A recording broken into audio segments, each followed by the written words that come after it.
영의 양식은 마태복음 9장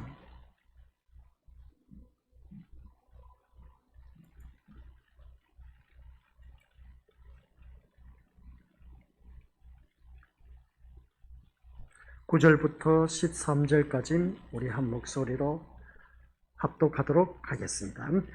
예수께서 그곳을 떠나 지나가시다가 마태라 하는 사람이 세간에 앉아 있는 것을 보시고 이르시되 나를 따르라 하시니 일어나 따르니라.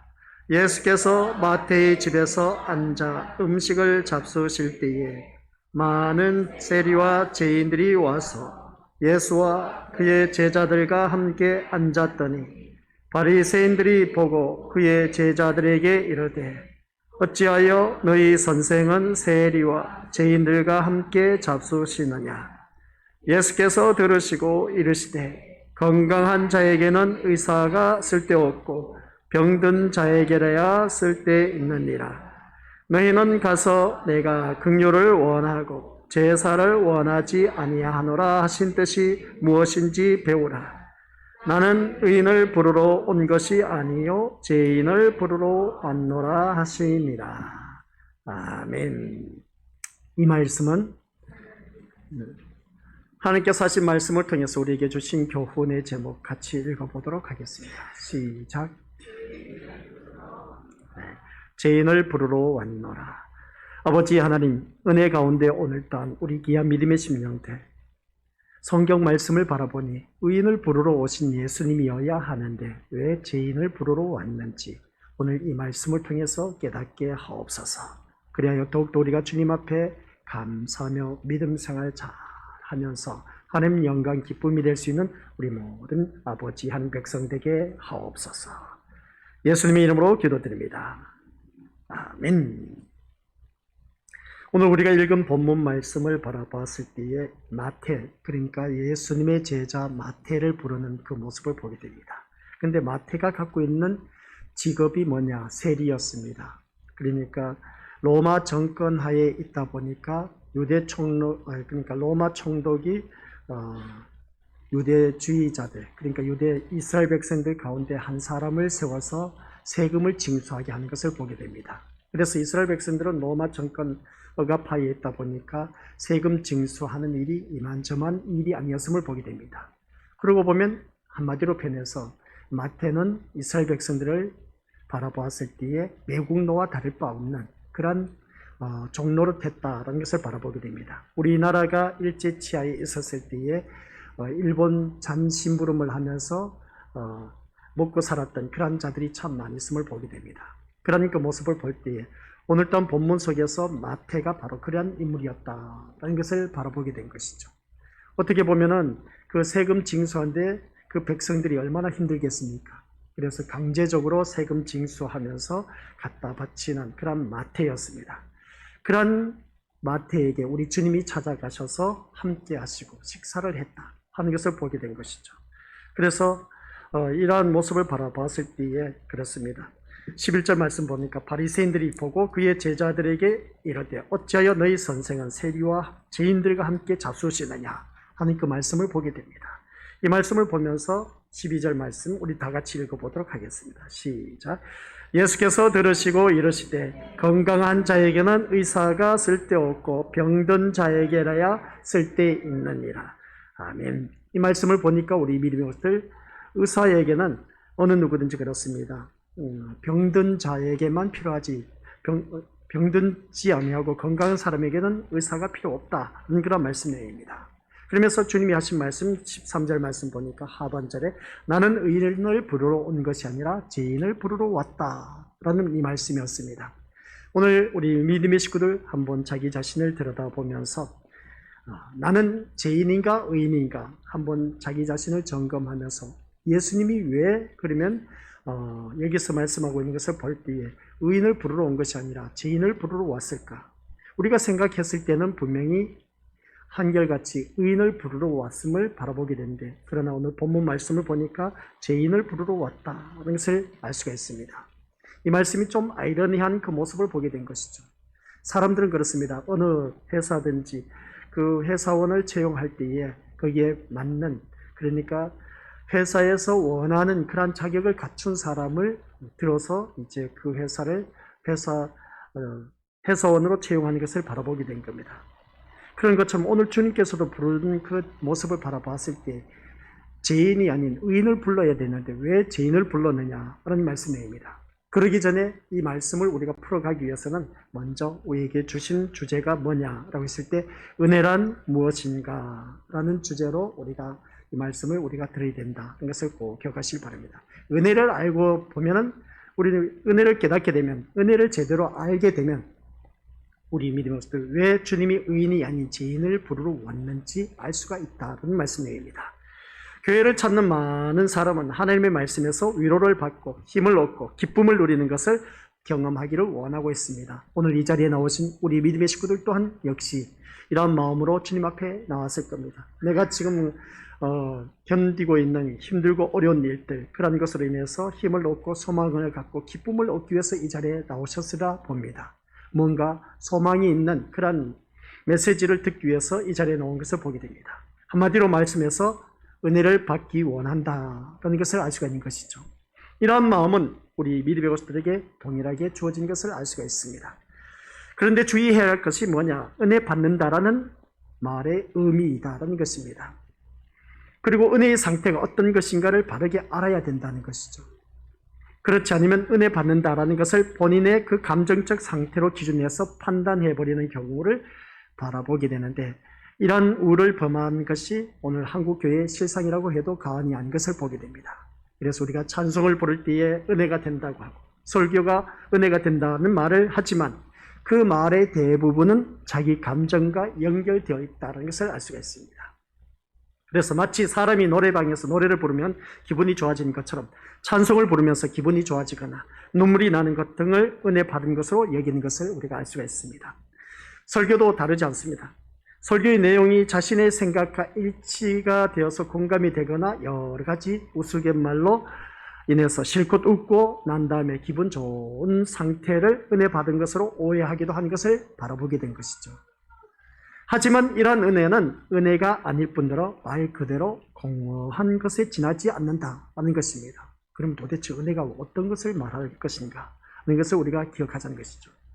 마치 마약처럼 순간의 기분 좋음으로 끝날 뿐이기 때문임을 바라보게 되는데 이러한 것은 은혜가 아니란 것입니다. 그러면 지금까지 우리가 생각해왔던 것이 목사님 금방 말씀한 대로 그게 은혜가 아닌가? 하나님 말씀이 선포되었을 때 나와 공감을 갖고 거기에서 기쁨을 갖고 한 그 모습 볼 때 이게 바로 은혜스러운 말씀이 아닌가라고 그렇게 우리가 표현할 수 있음을 보게 됩니다. 쉽게 표현하면 내 감정과 아주 같이 연결되어 있다는 것을 느낄 수가 있다는 것이죠. 그러면 우리가 이미 룻기서를 우리가 살펴보았습니다. 룻이 보아스에게 한 말이 있었습니다. 룻기서 2장 13절 말씀 같이 읽어보도록 하겠습니다. 내 주여 내가 당신께 은혜 있기를 원하나이다. 나는 당신의 하녀 중에 하나와도 같지 못하오나 당신이 이 하녀를 위로하시고 마음을 기쁘게 하는 말씀을 하셨나이다 라고 합니다.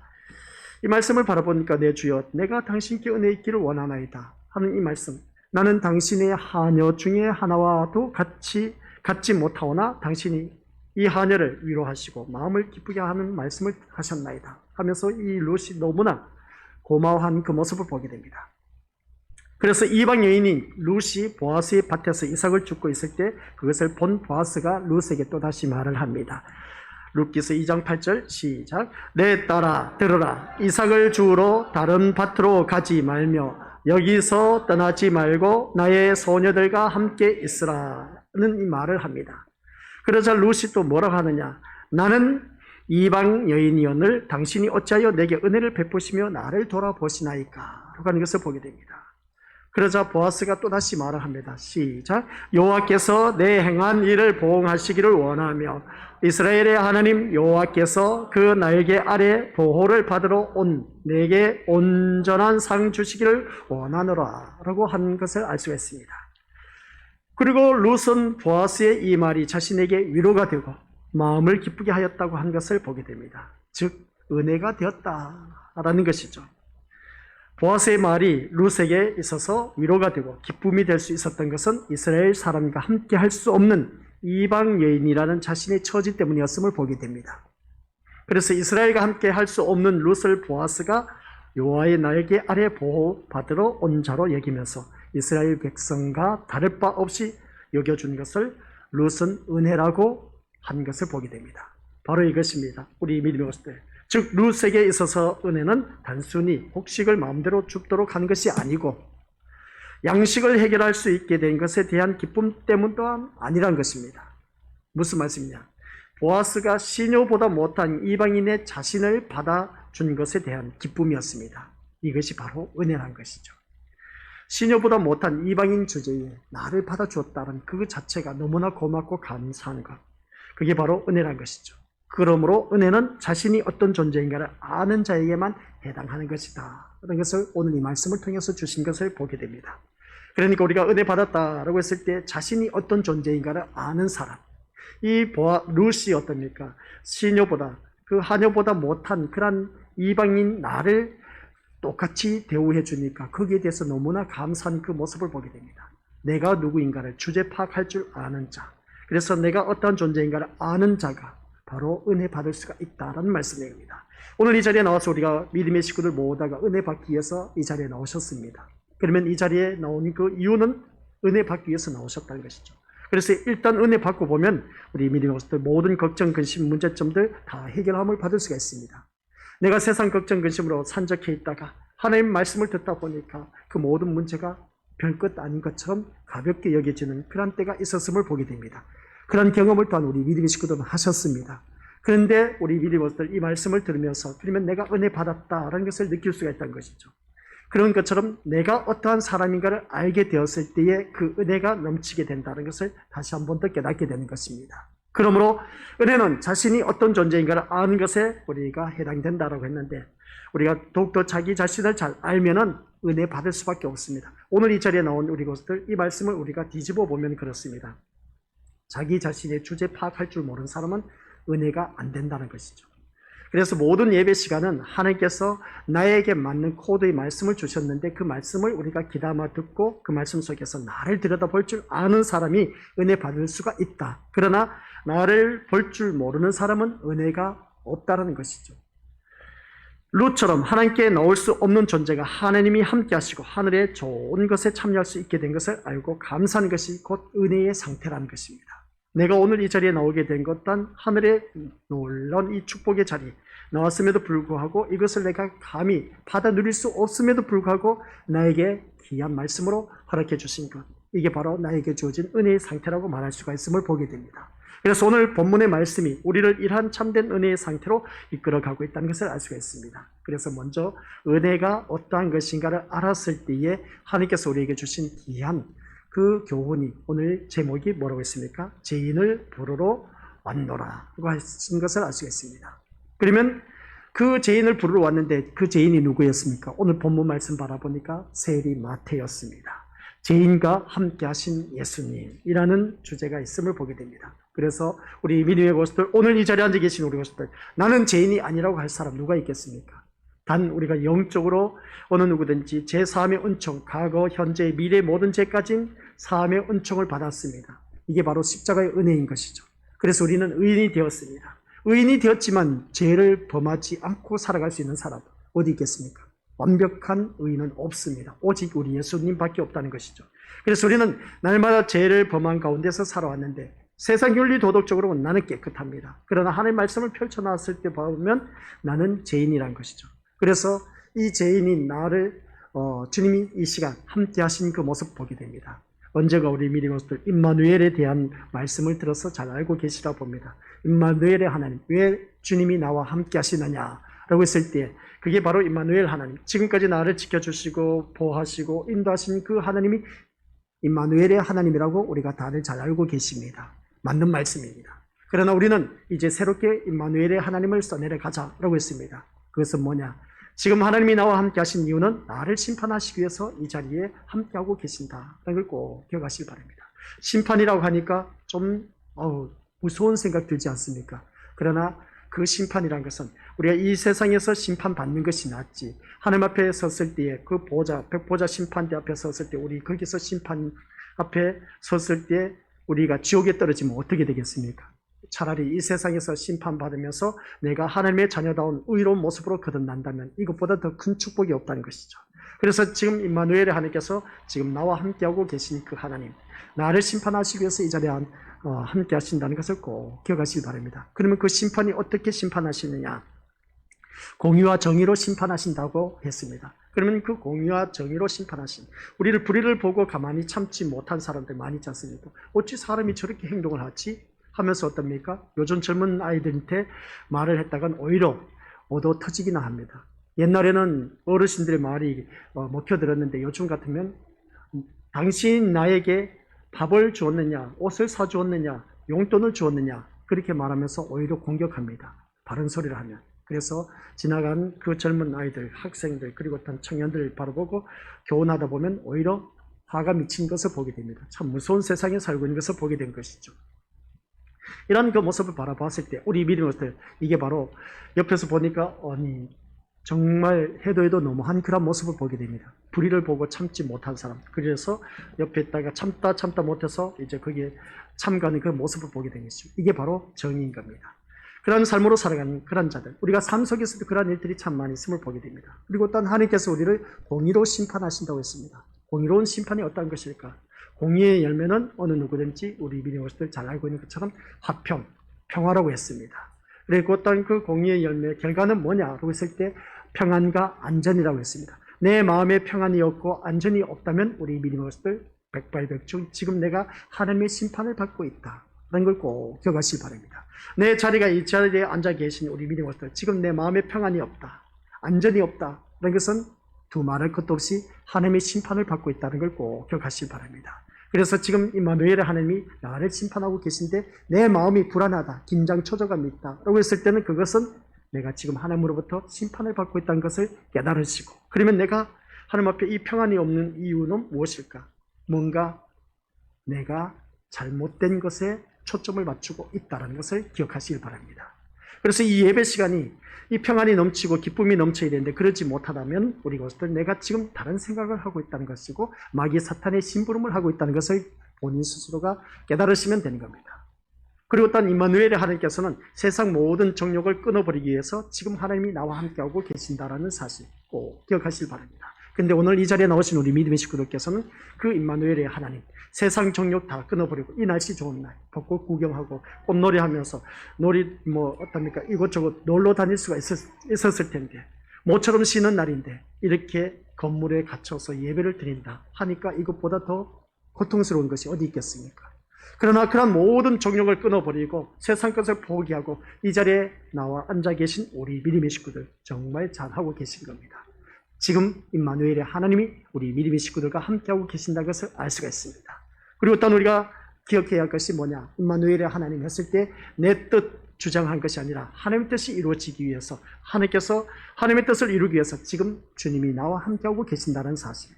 근데 우리 교회를 다니면서 한결같이 내 뜻을 이루기 위해서 우리 믿음의 것들 교회에 다니는 경우가 참 많이 있음을 보게 됩니다. 이것이 바로 뭐냐라고 했을 때 지난 시간 말씀을 다뤘습니다. 악한 생각이라는 것이죠. 세상 정욕, 세상 소망 이루기 위해서 내가 이 자리에 나와 앉아 있다는 것은 그 자체가 악한 생각입니다. 그러면 선한 생각이 무엇이냐라고 했을 때 선한 생각은 다른 것도 없습니다. 내가 하나님 뜻을 이루기 위해서 이 자리에 나와 앉아 있다는 사실. 그런 그 자세로 우리가 주님 앞에 나왔을 때는 이러한 자에게 누구든지 하나님이 함께 하시면서 은혜를 나뉘어 주신 것을 알 수가 있습니다. 그래서 죄인과 함께 하신 예수님, 오늘 본문 말씀을 바라보니까 서두에서 말씀드렸습니다. 이 세리마태는 그 동족들의 그 세금을 거두어서 세금 징수해서 로마 정권에게 갖다 바치는 것이었습니다. 그러다 보니까 악하지 않으면 그런 일을 할 수가 없습니다. 그래서 예수님의 말씀은 이 세상의 가치관과 보편적인 상식 그리고 윤리와 도덕의 기준에는 도무지 일치가 되지 않는 모습을 보게 됩니다. 본문의 내용이 바로 그런 것이죠. 예수님은 의인을 부르러 온 것이 아니라 누구를 부르러 오셨다? 죄인을 부르러 왔다라고 말씀하십니다. 하지만 세상의 상식과 윤리 시각으로 바라봤을 때는 분명 죄인보다는 의인을 부르러 오셨다라고 해야 맞습니다.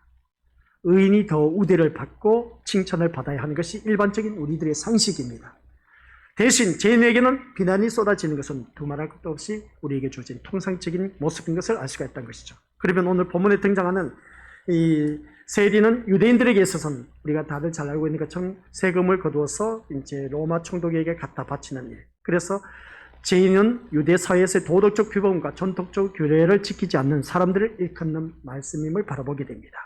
그래서 이 말씀 보았을 때 유대인들에게서는 세리나 창녀와 같은 사람은 가장 큰 죄인이고 하나님의 저주를 받아 마땅한 자로 세상에서 무슨 선한 짓을 해도 절대 구원받을 수 없는 자들은 그 아주 개념이 서 있습니다. 그래서 세리나 창녀는 아무리 누가 뭐라 해도 구원받을 수 없는 그러한 자들이다 하고 아예 낙인을 찍어버린 겁니다. 그들은 도저히 구원받을 수 없는 사람이다 라고 하는 것을 보게 됩니다. 심지어 신명기서 23장 18절 우리 같이 읽어보죠. 시작. 여호와께서 약속한 것을 갚기 위해 창녀나 남창이 번 돈을 하나님 여호와의 성전으로 가져오지 마시오. 여러분의 하나님 여호와께서는 이 두 가지 예물을 모두를 싫어하시오. 이 말씀을 바라봤을 때 이건 세번역 성경을 이제 우리 그것들에게 보여주고 있습니다. 여호와께서 약속한 것을 갚기 위해서 창녀, 남창, 벌어든 것 더러운 돈입니다. 몸 팔아서 돈을 번 것이죠. 그런 것 성전에 가져오지 말라 하는 것을 보게 됩니다. 이 말씀이 근거가 되어서 성전에서 제사에도 참여할 수 없는 저주받은 신분으로 그런 취급된 것을 알 수가 있습니다. 그런데 예수님은 그러한 사람들과 함께 지금 식사를 하고 있다는 겁니다. 유대인들에게 있어서 함께 식사한다는 것은 단지 같은 자리에서 밥을 함께 먹는다는 차원이 아니라 하나님의 거룩한 백성이라는 관계에서 서로 교제를 의미하고 있다는 말씀입니다. 하나님의 거룩한 백성으로서 하나님께서 그때 당시에 예수님께서 그 제리와 죄인과 함께 식사를 했던 것은 하나님의 거룩한 백성이라는 그 관계 속에서 식사를 하고 있었다는 그런 의미입니다. 때문에 그들은 부정한 자가 하나님의 거룩함에 참여하지 못하는 것처럼 그들의 식탁에도 부정한 자가 함께 할 수 없었다는 것을 알 수가 있습니다. 그런데 예수님은 유대인들이 저주 아래에 있는 자로 간주하는 이 세리, 죄인들과 함께 식사를 하고 있다는 것입니다. 그것을 본 바리새인들이 제자들에게 뭐라고 하느냐 하면서 같이 읽어보죠. 시작. 어찌하여 너희 선생은 세리와 죄인들과 함께 잡수시느냐라고 의아해하면서 물은 것을 보게 됩니다. 여기서 바리새인의 말에 예수님은 뭐라고 하시느냐. 시작. 건강한 자에게는 의사가 쓸데없고 병든 자에게라야 쓸데있느니라고 하시면서 이어서 하신 말씀이 있습니다. 그 말씀 시작. 너희는 가서 내가 긍휼을 원하고 제사를 원하지 아니하노라 하신 뜻이 무엇인지 배우라. 나는 의인을 부르러 온 것이 아니요 죄인을 부르러 왔노라고 하신 말씀을 보게 됩니다. 여기서 의사는 병든 자에게라야 쓸데있다. 맞는 말씀이죠. 의사는 건강한 사람에게 필요가 없습니다. 그런데 병든 자에게 필요하다는 것이죠. 너무나 당연한 것이어서 깊이 생각하지 않고 지나치는 경우가 참 많은 것을 보게 됩니다. 뒤에 나오는 긍휼과 죄인이란 말과 밀접하게 연관되어 있는 것을 보게 되는데 이 말씀을 우리가 레위기서 다시 한번 살펴볼 수가 있습니다. 레위기서 21장 17절 시작. 아론에게 말하여 이르라. 누구든지 너의 자손 중 대대로 육체에 흠이 있는 자는 그 하나님의 음식을 드리려고 가까이 오지 못할 것이니라. 아멘. 이 말씀 보니까 이런 규례가 있는 것을 볼 때 육체의 흠은 단지 신체 장애뿐만 아니라 레위기서 21장 조금 넘어가서 20절 말씀 보면 같이 읽어보죠. 시작. 눈에 백막이 있는 자나 습진이나 버짐이 있는 자나 고안 상한 자나 라는 말씀처럼 육신의 병도 같이 포함되어 있습니다. 이러한 사람은 주님 앞에 나와서 제사 드릴 자격이 못 되었습니다. 이런 모습을 보면 우리 믿음의 것들, 오늘날 우리가 살아가는 모든 삶 속에서 백막 있는 형상, 우리가 수술받는 분들도 많이 있지 않습니까? 습진, 또한 누구든지 있는 것을 보게 됩니다. 버짐 있는 것, 옛날에 먹지 못해서 버짐 있는 것, 우리가 다들 그런 것을 다들 경험을 하셨을 겁니다. 이런 것이 바로 육신의 병도 포함된 것을 바라봤을 때 주님 앞에 나온 그 자체는 흠과 티가 없어야 된다는 것을 알 수가 있습니다. 다시 말해서 아무리 제사장 가문이라 해도 하나님의 성소에 나아갈 수 없는 경우가 있었는데 그것은 육체에 흠이 있거나 병이 있는 경우를 말하고 있습니다. 그래서 구약시대의 그 제사장으로서 역할을 감당하는 것은 레위 지파들만이 할 수가 있었다. 레위 지파만이 할 수가 있었던 그 제사 업무를 성전에 와서 하는데 그것 또한 그들이 흠과 티가 없어야 되는데, 이러한 질병도 없어야 되는데, 그러한 일들이 있으면 주님 앞에 나와서 이러한 제사를 드릴 수가 없었다. 이 말씀이 무슨 말씀이냐?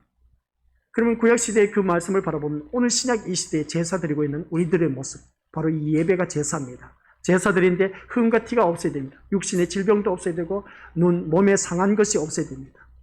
그러면 우리 것들 이런 말씀을 보면 우리는 구약시대는 이 자리에 나올 수 없는 하나님의 자녀, 그러나 내가 이 자리에 나와서 이런 예배를 드릴 수 있다는 특별한 은총 속에서 지금 이 자리에 참여하고 있다는 것을 보면 이게 바로 우리 믿음의 것들, 주님이 나와 함께 하신다는 증거입니다. 이런 죄인이 나와 함께 하신 그 모습 볼 때 이 예배를 또한 우리 주님이 기뻐 받으시고 있다는 것을 알 수 있다는 것이죠. 우리가 더더욱더 감사할 일인 것을 다시 한번 이 말씀을 통해서 깨닫습니다. 건강한 사람만이 하나님께 나아갈 수 있었던 그러한 시대 때문에 제사장의 입장에서는 자신의 병이 낫기를 얼마나 간절히 원했을까. 이것은 단지 건강을 되찾는 것이 아니라 제사장으로서 하나님께 나아갈 수 없는 비참한 상태에 벗어남을 의미하고 있는 것을 보게 됩니다. 우리는 그래서 이 자리에 나와서 예배드리는 모습, 이처럼 의사에 대한 말씀 뒤에는 우리가 어느 누구든지 내가 긍휼을 원하고 제사를 원치 아니하노라는 말씀을 하시는데, 이 말씀을 보면서 호세아 6장 6절 말씀 같이 읽어보죠. 시작. 나는 인애를 원하고 제사를 원하지 아니하며 번제보다 하나님을 아는 것을 원하노라. 아멘. 이 호세아 6장 6절 말씀 보니까 인애를 원하고 제사를 원하지 않는다. 번제보다 하나님을 아는 것을 원한다. 여기서 말씀 볼 때 인애를 원하고 제사를 원치 않는다라는 말씀은 제사는 필요 없으니까 행하지 말라는 뜻이냐? 아닙니다.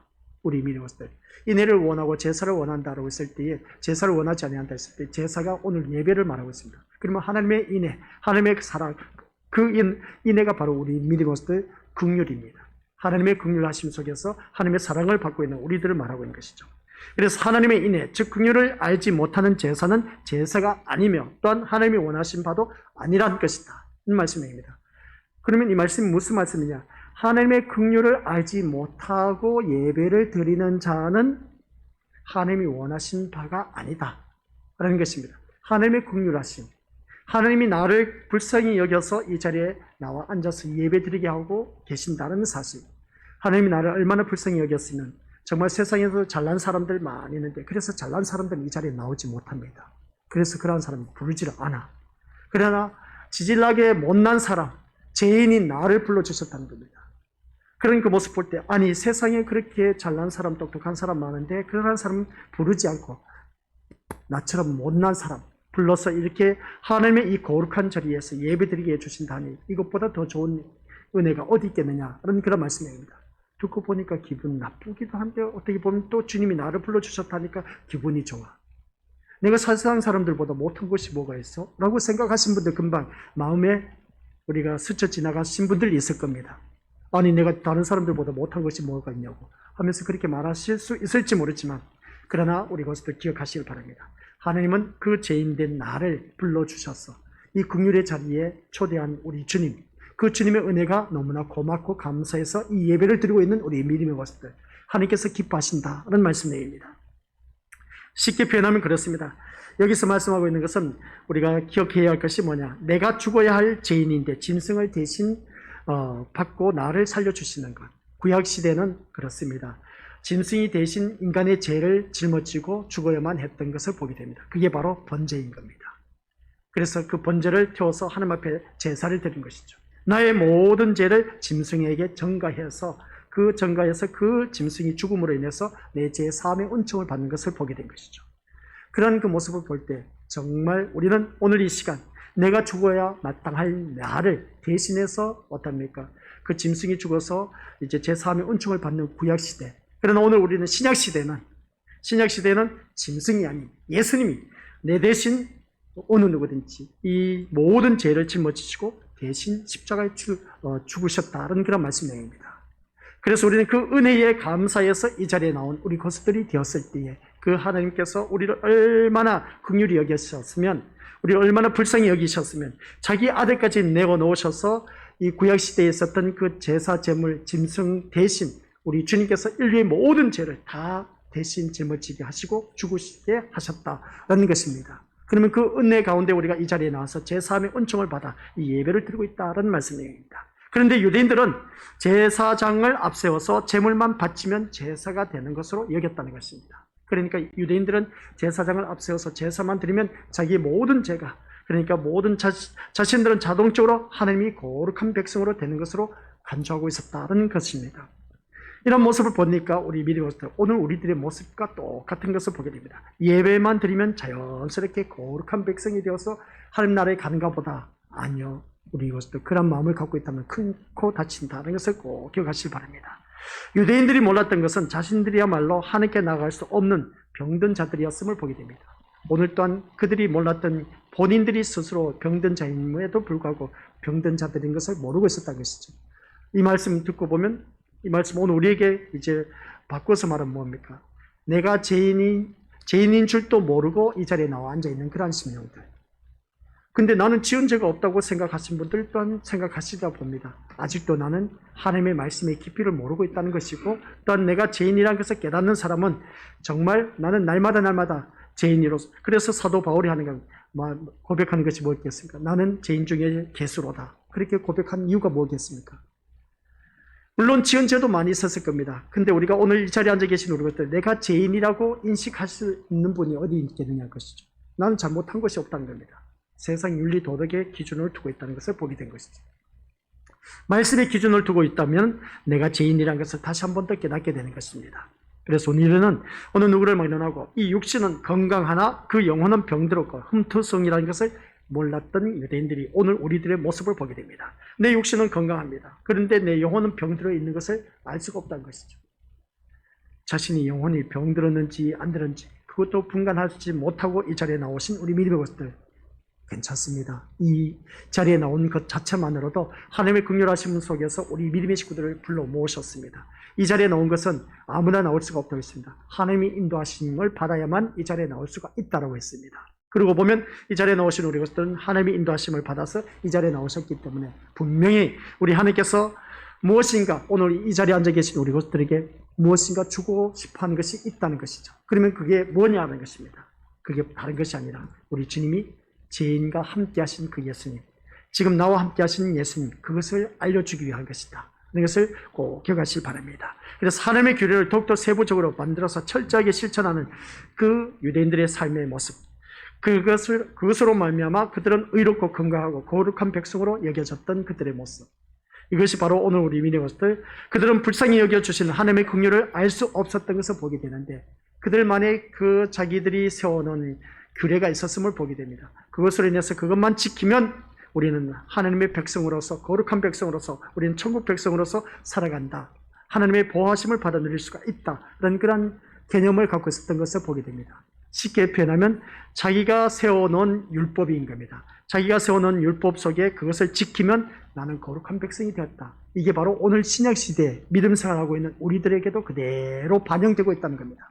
내가 이 거룩한 주일날 주님 앞에 나와서 예배 드리고 나면 하나님께서 나에게 큰 복을 내려주실 것이다. 라는 그런 개념을 갖고 있는 분들, 맞는 말이기도 하지만 잘못된 생각을 갖고 있다는 것을 꼭 기억하시기 바랍니다. 내가 이 자리에 나와서 이 예배를 지킴으로 인해서 이제 어떻습니까? 다른 사람들은 예배를 드리지 않았기 때문에, 그러나 그 사람들보다 낫다는 것이죠. 낫다는 것은 본인 스스로가 느꼈을 겁니다. 내가 이 자리에 나와서 예배를 드리고 있으니까. 그러니까 이 예배를 지켰기 때문에 하나님께서 나에게 복을 주시겠다 하는 것을 우리가 생각하실 수가 있음을 보게 됩니다. 그러나 그렇지 않는 경우도 있다는 겁니다. 예배를 드렸다 해서 우리에게 복을 주시는 것이 아니라 이미 우리는 모든 복을 다 받아 누리고 있습니다. 복은 다 우리가 받아 누리고 있는데 그 복이란 것은 예배를 드림으로 인해서 내가 복을 받아 누린다는 것은 솔직히 말해서 세상적인 복을 바라고 있었던 우리들의 모습을 보게 됩니다.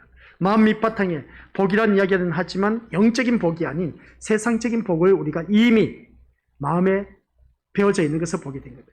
그래서 내가 이 예배를 온전히 지키면 하나님께서 나에게 복 주시겠지. 그 복이 뭐겠습니까?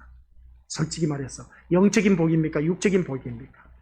영적인 복이라고 했다면 그 사람은 됨됨이가 돼 있고 제대로 은혜를 받은 사람.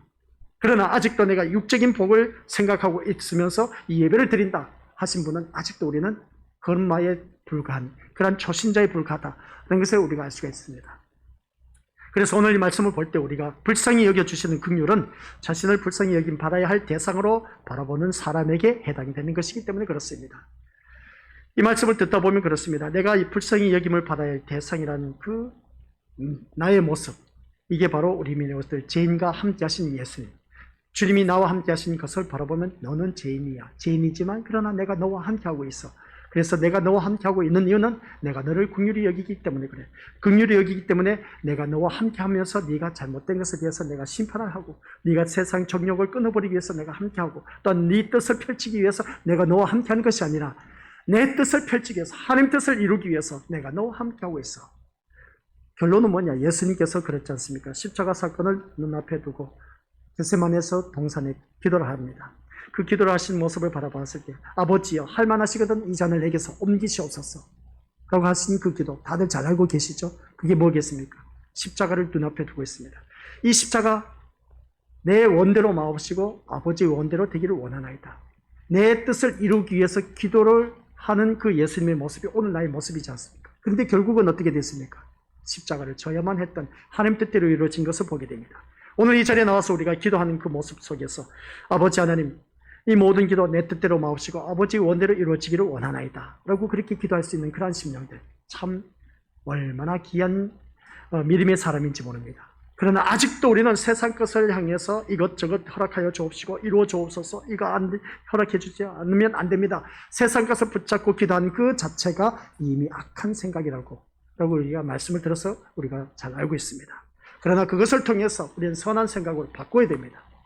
하나님, 이 문제 나에게 주신 이유가 도대체 무엇인지, 이 문제를 통해서 그 원인을 찾아내는 것, 그 원인을 찾아내서 이 모든 문제를 갖고 있는 주관자가 누구냐? 예수 그리스도이다는 것을 알고 있는 심령. 하나님께서 그것을 원하고 계십니다.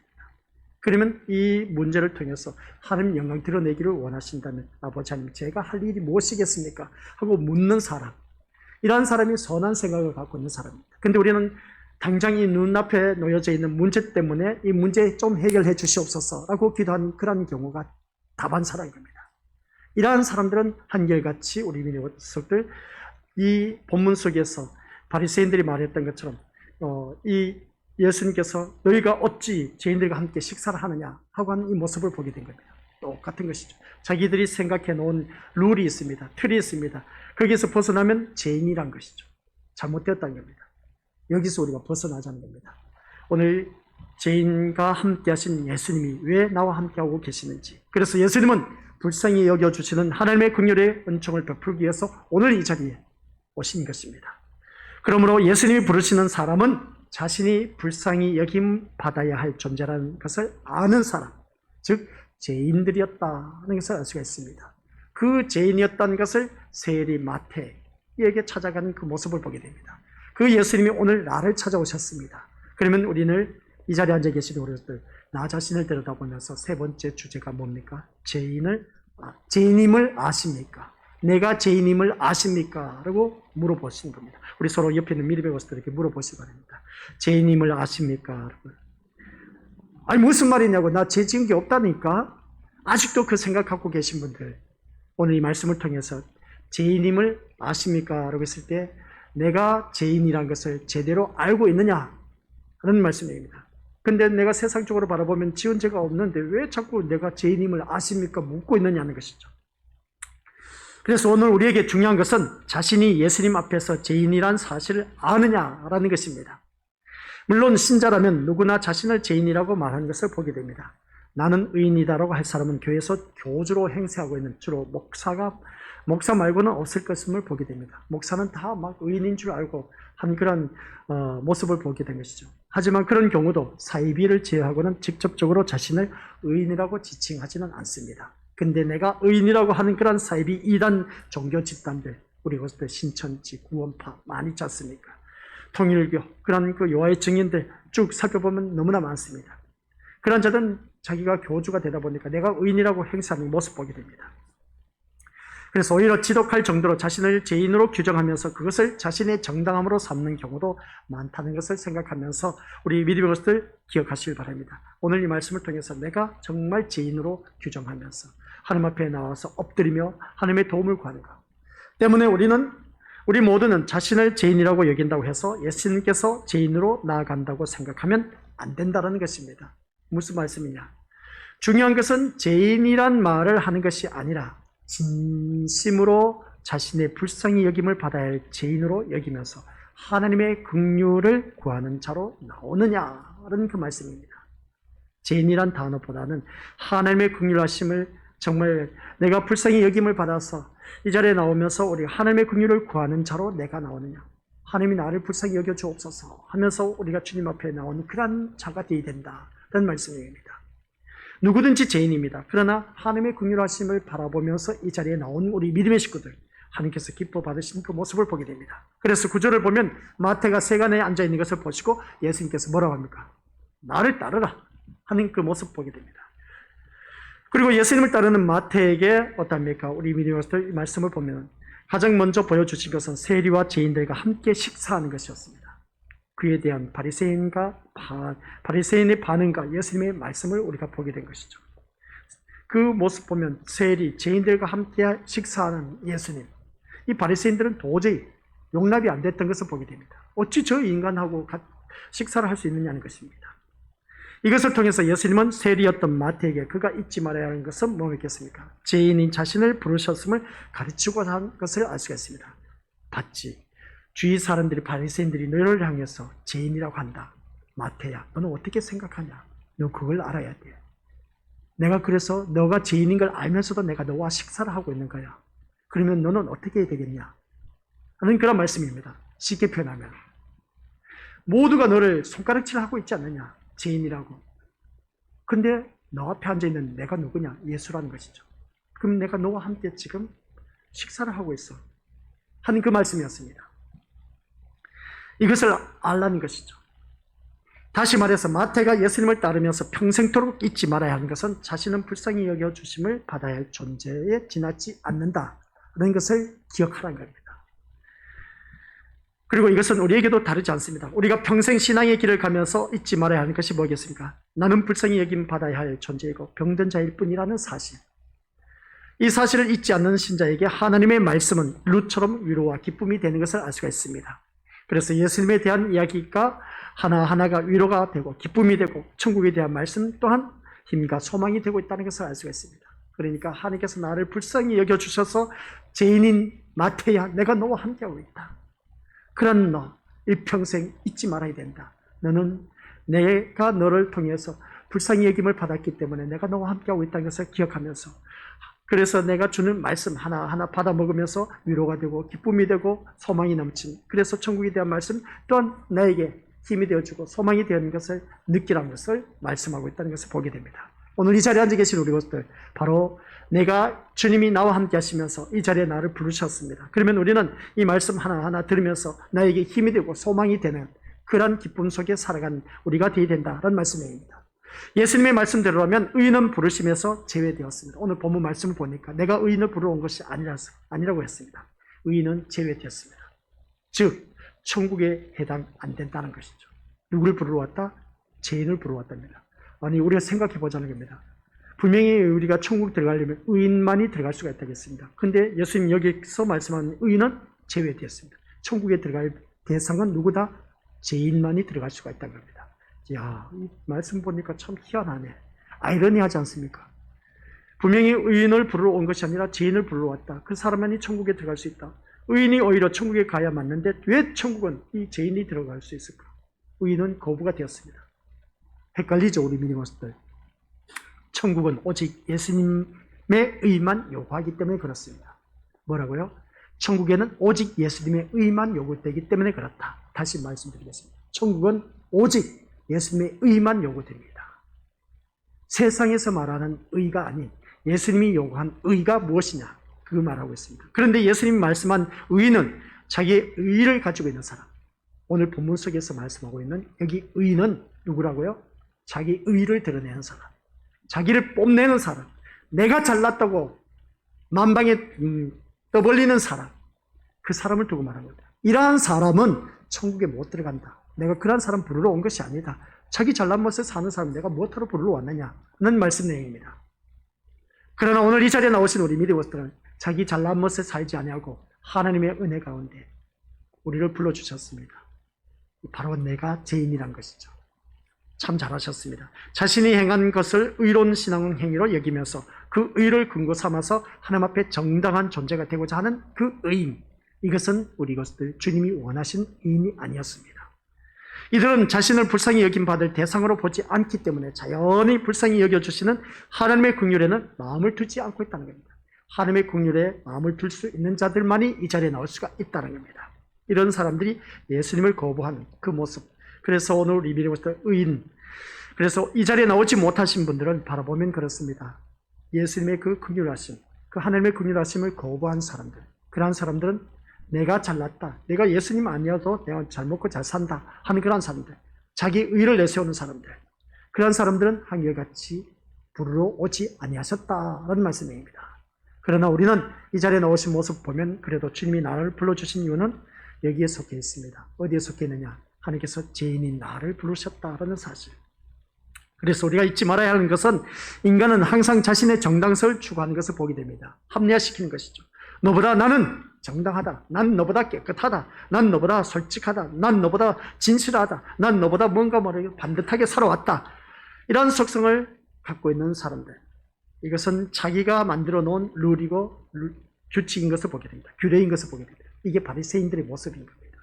내가 만들어 놓은 룰이라는 것이죠. 법이라는 겁니다. 그게 바로 뭔지 아십니까? 자기 의를 말하고 있습니다. 주님이 말씀하는 거죠. 물론 세상적으로 윤리도덕적으로 바라보면 난 너보다 나아. 솔직히 말해서. 너를 보니까 진짜 온갖 나쁜 짓을 다 하고 돌아다니면서 하면서 내가 바라봤을 때 너하고 나하고 비교를 해서는 나는 너보다 나아. 이런 마음을 갖고 있는 신령들. 이 사람이 바리새인들. 자기 룰을 만들어 놓고 자기 자아도취 빠져서 신앙생활하는 사람들. 이러한 사람들은 오늘 본문 속에서 의인입니다. 의인을 부르는 사람이 아닙니다. 이런 사람을 부르러 오신 예수님이 아니란 것이죠. 죄인을 부르러 왔다는 겁니다. 그러면 나는 여기 이 사람을 바라보니까 허구한 나쁜 짓하고 못된 짓을 하는 그 모습 보니까 이 사람을 부르러 왔네. 그럼 나는 실컷 죄를 범해야겠네. 아니요. 하나님의 은혜를 받은 사람은 그렇게 살 수가 없습니다. 하나님의 은혜를 받은 사람은 하나님 말씀대로 살려고 합니다. 여기서 제대로 잘 아셔야 됩니다. 무슨 말씀인지 잘 아시죠? 옆 사람과 비교해서 난 너보다 나아. 부족한 것이 없어. 봐도 모든 사람 객관적으로 보니까 내가 봐도 내가 나아. 이게 교만에 빠져 있고 바리새인들의 모습이고 자기가 만든 율법이고, 아시겠습니까? 이게 바로 오늘 본문에서 말씀하고 있는 의인을 말하고 있습니다. 그 의인을 부르러 오신 분이 아닙니다. 죄인을 부르러 오셨습니다. 주님, 아직도 저는 부족합니다.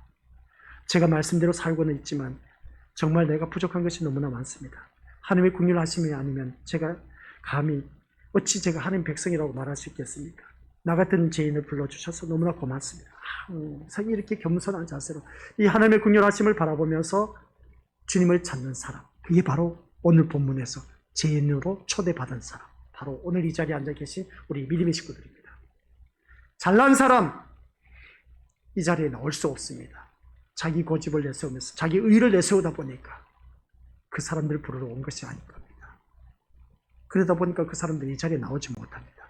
그러나 주제비를 아는 사람, 이렇게 말하니까 좀 기분 나쁠지 모르지만 자신을 아는 사람, 주님 말고는 내가 도저히 구원받을 수가 없습니다 라고 고백하는 그런 사람, 그 사람만이 오늘 이 자리에 나올 수 있는 그러한 자들임을 보게 됩니다. 오늘 우리 믿음의 식구들이 바로 그러한 자리에 초대되었습니다. 그래서 하나님은 수시로 나의 죄를 보게 하고 또한 나 또한 불쌍히 여김받아야 할 존재에 지나지 않음을 보게 하소서. 하나님의 긍휼이 있는 신자로서 그 긍휼을 가지고 형제를 대하도록 하는 것을 보게 됩니다. 내가 잘나서 옆에 사람을 대하는 것이 아니라 나도 똑같은 사람이야 하고 긍휼함을 마음을 갖고 옆에 사람을 섬길 줄 아는 사람. 내가 너보다 더 많이 배워서 너보다 더 똑똑해. 내가 너보다 더 잘 살아. 내가 너보다 더 많은 것을 누리고 있어. 그것을 자랑하면서 옆에 사람을 대하라는 것이 아니라 너와 나나 똑같다. 하나님 앞에서 똑같이 죄인이다 하면서 어떻습니까? 옆에 사람을 대하면서 섬길 줄 아는 그러한 우리들, 바로 그러한 자를 우리 오늘 주님께서 찾고 계신다는 말씀입니다. 그래서 오늘 우리 믿음의 것들 말씀을 들으면서 교회는 단지 인간관계로 이루어진 모임이 아닌 것입니다. 뭐라고요? 인간관계로 모여진 그 교회 그룹이 아닌 겁니다. 교회가 아닌 겁니다. 하나님의 긍휼 안에 있는 백성들의 모임이 바로 교회입니다. 뭐라고요? 하나님의 긍휼 안에 있는 백성들의 모임, 이게 바로 교회입니다. 하나님의 긍휼하신 모임에서 불쌍히 여김을 받아 이 자리에 나온 우리 것들, 이러한 모임이 바로 교회라는 것이죠. 모두 다가 불쌍히 여겨서 이 자리에 나와서 앉아있는 분들, 이 자리에 앉아 계신 분들 가운데 가방끈이 길 수도 있고 짧을 수도 있습니다. 많이 배울 수도 있고 덜 배울 수도 있습니다. 똑똑할 수도 있고 어리석을 수도 있습니다. 그런 모든 자들 다 불러 모으셨습니다. 하나님은 다 똑같이 본다는 것이죠. 잘나고 똑똑하고 잘 살고 못 살고 그런 것 다 떠나서 나를 불쌍히 여겨주셔서 이 자리에 나와 앉아 계신 우리 믿음들, 하나님 앞에서 누구든지 다 똑같습니다. 자기의 규례, 율법, 자기의 틀을 만들지 말자는 것이죠. 모든 것은 하나님 앞에 다 깨지고 부서져야 됩니다. 그래서 주님이 하신 말씀, 자기를 부인하고 나를 따를 것이니라고 했습니다. 오늘 말씀의 결론입니다. 우리 것들 누구를 부르러 오셨다? 죄인을 부르러 오셨다. 근데 의인을 부르러 오시지 않았다 했는데 여기서 본문에서 말씀하고 있는 의인은 뭐라고요? 자기 의를 드러내는 사람들, 자기 잘난 것에 사는 사람들. 말씀의 핵심입니다. 죄인을 부르러 오셨답니다. 자기 자랑 뽐내지 마시고 내가 생각하고 있는 내만의 틀을 갖고, 그게 바로 자기의 율법인 겁니다. 자기 의를 내세우는 사람들. 난 너보다 나아 하면서 어떻습니까? 그 사람 업신여기고 그런 자들 되지 말라는 것입니다. 우리 주님은 죄인을 부르러 오셨다는 것. 그래서 우리 믿음의 것들 이 말씀을 통해서 다 똑같이 하나님의 긍휼하심을 입은 그러한 하나님 자녀들, 이 자리에 나와서 예배드리는 모습을 통해서 하나님이 기뻐하신다. 그러한 자에게 하나님께서 은혜를 주신다는 겁니다. 그래서 은혜가 무엇이냐? 서두에서 말씀을 드린 것이죠. 자기 자신을 제대로 파악할 줄 아는 사람. 근데 아직도 목사님, 난 목사님 말씀에 거부합니다. 반대입니다. 받아들일 수 없습니다. 부정하신 분들이 있음을 보게 됩니다. 부정하시든지 말든지 하나님의 말씀은 자기가 옳다고 인정하고 자기 의를 드러내는 사람은, 그 사람은 한결같이 의인이지만 하나님이 원하신 그 의인을 부르러 오신 것이 아니라 나는 부족합니다, 나는 죄인입니다 하면서 어떻습니까? 다 하나님 앞에서는 다 똑같은 죄인입니다 하면서 자기 자신을 낮출 줄 아는, 하나님의 긍휼하심을 바라볼 줄 아는 사람, 그 사람이 바로 죄인이고 하나님께서 그러한 사람을 부르셨고 그러한 사람을 천국에 인도하신다는 겁니다. 그걸 우리가 제대로 알고 믿음 생활하자는 것입니다. 그러니까 자아의 틀을 깨뜨리시고 내가 생각하고 있는 나만의 율법을 만들고 있던 그런 모든 것 깨뜨리지 않냐고는 하나님 나라에 이룰 수가 없다는 것. 그래서 우리 믿음의 것들, 남들보다 잘나봤자 얼마나 잘났겠습니까? 하나님 앞에서는 다 똑같습니다. 겸손한 마음으로 하나님께서 나를 불러주심에 감사하면서 우리 형제 자매 모두가 하나님의 한 가족이라는 것을 깨달으시고, 또한 우리 그리스도의 몸을 이루고 있는 지체의식, 그리스도의 몸을 이루고 있는 각 지체로서의 그 역할을 감당할 뿐이다. 단 내가 좀 더 많이 쓰임받을 수도 있고 덜 쓰임받을 수도 있다는 것. 그래서 많이 쓰임받았다 해서 우리 것을 뽐낼 것이 아니라 그만큼 영향이 되기 때문에 그 쓰임을 받고 있습니다. 우리 오른손 왼손을 바라봤을 때 오른손잡이가 오른손은 많이 일을 합니다. 그와 똑같은 것이죠. 그렇기 때문에 우리 믿음의 식구들께서는 교회 안에서 하나님의 긍휼하심을 부름을 받은 우리들은 모두 다가 하나가 되어서 서로 섬길 줄 아는 자, 그런 자가 바로 오늘 본문 속에서 죄인을 부르러 왔다. 자기 주제 파악을 할 줄 아는 사람, 그 사람이 죄인이라는 겁니다. 그러한 자를 부르러 왔다는 것이죠. 그래서 우리 믿음의 식구들 모두가 이 죄인을 부르러 오신 그 예수님을 제대로 만나서 우리 모두가 예수님과 함께 저 영원한 천국에 이룰 수 있는 우리 거습들 되시기를 주님의 이름으로 간절히 축원드립니다.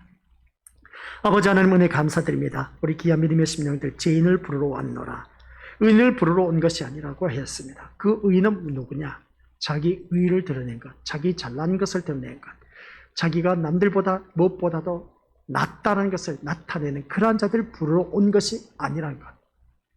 그저 나는 부족하고 죄인이라는 것을 깨달으며 하나님의 긍휼하심이 아니면 도저히 이 자리에 나올 수 없는 그러한 자들, 그러한 자가 바로 죄인인 것을, 그러한 죄인이 나를 불러주셨다는 것, 하나님께서 오늘 이 자리에 머리 숙인 우리 귀한 믿음의 심령들을 말하고 있던 것을 잊지 말게 하옵소서. 그래서 더욱더 우리가 주님 앞에 감사하며 하나님 영광 드러내는 우리 모든 믿음의 거식들 되게 하옵소서. 예수님 이름으로 기도드립니다. 아멘.